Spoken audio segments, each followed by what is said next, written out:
So Abraham Lincoln. First of all, just a little bit of background about Abraham Lincoln. He is a good example of someone that came from the average citizenship and rose to power.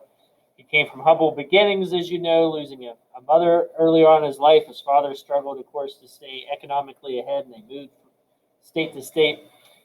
And he took a lot of odd jobs, taught himself how to read and write, and gain his own education. And he continued to do that the whole way through becoming a lawyer. So he obviously was pretty good at teaching himself. And when he was younger, he belonged to the Whig Party. And the Whig Party believed in a strong central government, especially for building projects like roads and canals. And he also was a contingent of the Northern Whig Party in particular, which believed that slavery should be restricted or maybe even abolished. This stuck with him, and he briefly served in the House of Representatives for just a small period of time and then went back to private life. He eventually stuck with the Northern Whigs when the party collapsed over the issue of slavery and helped form the new party known as the Republican Party, or Grand Old Party, or GOP as it's called today. The Republican Party was committed to stopping the spread of slavery into the new territories. They weren't taking the strongest stance against it, but that was better than the Democrats, which of course supported it as a right to ownership of property. He ran for the Senate in the state of Illinois against Stephen Douglas, and at the time, you just went around making speeches campaigning for your party, because if your party won the state legislature, then the state legislature would appoint you. And so he wasn't really on the ballot as much as his party, but unfortunately for him, even though he did very well in what's commonly known as the Lincoln-Douglas debates, when they met together and debated various topics, his party ended up losing the majority of seats, so he didn't get in the Senate. So it looked like he was on the path toward a spectacular failing as a politician. But then eventually he emerged as a viable candidate in the 1860 nomination process for the Republican Party for president. And he ended up winning the election for a few reasons. One of them because the Democrats were split between those that wanted to protect the Union and keep it intact and those that wanted to keep slavery as a top priority. So because of this split, he ended up sweeping the Electoral College, and that's also because the North just had more people and more electoral votes to begin with. So when he became president, before he became president, he made clear he was not going to try to end slavery. But still, the rumors were rampant, and by the end of 1860, before he would be inaugurated the next year, some of the deep southern states already made plans to secede from the Union.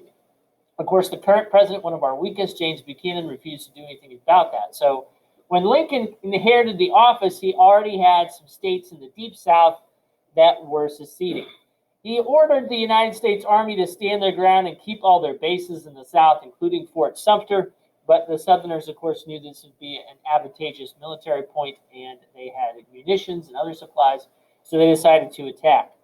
This, of course, became the Battle of Fort Sumter, and it would be the first major instance of violence in the Civil War. After that happened, the rest of the South thought, well, they're just going to use force on us, so we might as well leave too. And Lincoln struggled to try to keep other states in the Union, particularly states like Kentucky and Maryland, that had sympathies for the Union but also had slaves. And so this is when he started to increase the amount of his power. He started to dramatically increase the size of the military. In particular, he went ahead with war plans without really a lot of direction from Congress at first. And he also started to take executive action against people suspected of treason. And this is also where he'd get into some constitutionality issues. The Maryland state legislature, when they were going to take a vote to secede from the Union, he just had troops go in and arrest a bunch of the legislators. He declared martial law in one of the other border states, which is basically military law, even though they weren't at the point of rebellion yet. And he also had reporters that he thought maybe was going to reveal too much information about the North's effort, for instance, or too critical of the government and military response. Sometimes he had them arrested. And for people suspected of treason or aiding the South, he sometimes had them arrested and just had them put on hold until they could get to them, which really violated their right of what's called habeas corpus. Habeas corpus is the right to being told why you're being arrested, and it's the first part of due process. And so he did end up, of course, crossing the line with the Constitution several times, but it was obvious his main goal was to keep the Union together, and that was the highest price he was willing to pay, or the highest benefit that he was willing to reap out of all these actions. And of course, he acted effectively as commander-in-chief, going through a number of different generals before he finally got to General Grant. And this was also controversial because generally presidents are the commander-in-chief, but they let the military do their thing. But the problem for him was is that he knew it was going to take a lot of pain and suffering and death in order to win the Civil War, but the generals weren't usually willing to do that. They were often incredibly cautious, or when they defeated the South, they wouldn't pursue them and finish the job. And so he kept firing generals until he got to Ulysses S. Grant, who was willing to continually pursue the enemy. It did lead to a lot of deaths under Ulysses S. Grant, but it ended up winning the war. And toward the end of the war, he also wanted to return to normal. He wanted to give back all of these powers. He wanted to decrease the size of the military to the point of it being justified. And he also wanted to forgive the South. He wanted to offer them incredibly generous terms, let them return to their farms, keep their firearms since they needed that to hunt, for instance, or defend themselves on their own property.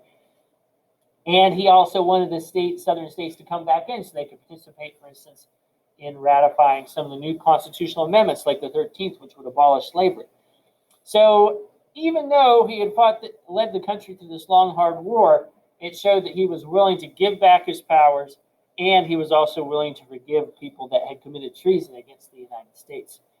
And so he definitely wanted to return to normal. So this is why many historians and political scientists rate him as a strong president and one of the best in American history because of his ability to give up power, even though he could probably kept it for an extended period of time.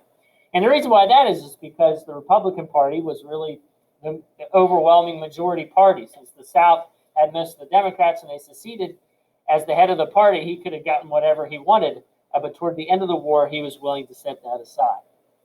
So that's just a little about Lincoln as a leader. So go ahead and type in your 3 significant things if you haven't done so already, and click submit.